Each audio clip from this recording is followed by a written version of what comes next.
JBN, we keep you informed. I am Michelle Jones, and in the news, police seized 2 firearms in Kingston East. The Kingston East Police reaped success during an operation which resulted in the seizure of 2 firearms and several rounds of ammunition on Wild Street in the parish on Sunday. Reports from the Elliston Road Police are that about 1:30 p.m., lawmen carried out an operation in the area and the premises were searched. During the search, an AR-15 rifle fitted with a magazine containing 30 rounds of 5.6mm ammunition and a white sock with an additional 13 5.6mm rounds were seized. The search continued, and a Mark 10 submachine gun fitted with a magazine containing 2 9mm rounds of ammunition was also seized. No one was arrested in relation to the seizure. Trelawney woman found with throat slashed. A woman whose throat was cut has become Trelawney's 4th murder victim. Police sources have confirmed that the woman died about 10 a.m. on Monday in the South Trelawney community of Greentown. According to sources, they are following strong leads. The woman's death follows those of 2 women and a man who were killed after the car in which they were traveling was sprayed with bullets by unknown assailants in the community of Bounty Hall last week. Painter held with $3 million and drugs charged. Police on Saturday charged a St. Andrew man who was reportedly held with more than $3 million and a quantity of cocaine. Marvin Okarlock, 47, a painter from John Blair Mansion, was detained after he was held with the drugs and the U.S. and Jamaican currency during an operation last Monday. He has been charged with possession of and dealing in cocaine, as well as possession of criminal property. He is to appear in the Kingston and the St. Andrew Parish Court on Tuesday. Allegations are that detectives from the Narcotics Division raided an apartment occupied by Locke. During the raid, police seized 4.73 ounces of cocaine, $3,750,000 Jamaican dollars, and $450 US. The cocaine seized reportedly has a street value of $335,000 Jamaican dollars, the police said. Following investigations into the seizures, Locke was charged. St. Catherine police nabbed suspected goat thieves. 3 suspected goat thieves have been jailed in St. Catherine after they were intercepted by the police on Saturday evening. The police say about 6:15 p.m., cops from Guy's-Hill, acting on intelligence, intercepted a Toyota Axie motor car in Waterford district. The 3 men were detained after reportedly being unable to account for goats that were on the rear passenger seat. For months, there has been sustained goat theft in Guy's-Hill and the neighboring communities. Enough people go thief left a ball, Devon Brown, a Guy's-Hill resident, said. Sometimes they left the goat them for feed, and when they come to carry them home, it's just a piece of rope left and sometimes them take everything. Charles Chambers, a taxi driver plying a route in Guy's-Hill, said there seems to be a ready market for stolen livestock. Chevron or goat meat can fetch up to $1,100 per pound. He suspects thieves from outside the area are getting inside help from persons in the community. You can hardly catch your culprits, he lamented. The Predatory Larceny Prevention Unit improved its arrests by 80% up to the end of 2020, but those pale in comparison to the breadth of the scourge. An estimated $6 billion in produce and livestock is stolen annually. In June 2021, then Minister of Agriculture and Fisheries Floyd Green endorsed the amendment of the anti-gang legislation including predatory larceny as organized crime. The theft of cattle and the killing of livestock may lead to prison sentences of up to 20 years. Police statistics show 132 murders in 29 days. The Jamaica Constabulary Force JCF is reporting that 132 people have been murdered in the first 29 days of January. This compares with 129 for the similar period in 2021. Of the 19 police divisions, Portland is the only one with a murder. However, St. James tops the list with 29, followed by Westmoreland with a 600% increase at 14, St. Catherine North 12, and St. Catherine South 11. All other serious crimes, robbery, shooting, rape and break-in, have been trending down. Following a meeting with Cabinet last week, the police air commander said it will embark on several activities to respond to the murder surge.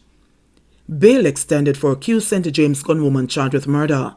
Accused gunwoman Sudan Hilton, who is charged with murder, today had her bail further extended and was ordered to return to court on March 8.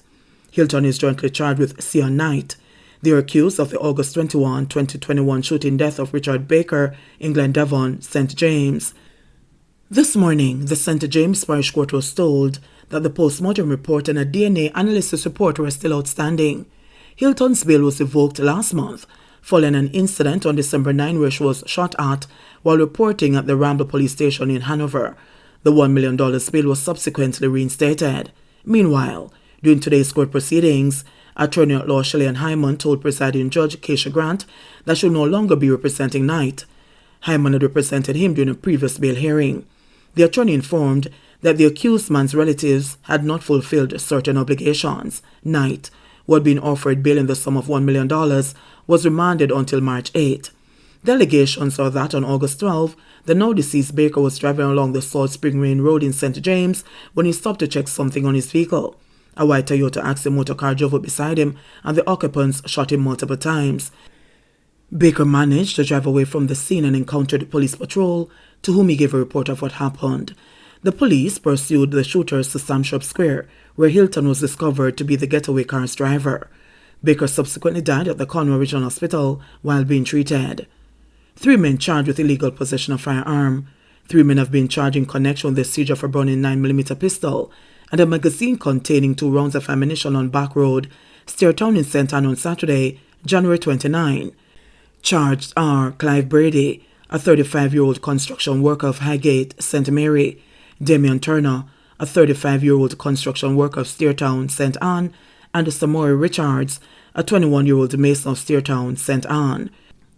Reports from the St. Ann police are that at about 5:45 p.m., a police team was conducting a targeted raid at the premises in the community when the gun was found hidden under a piece of zinc in the yard.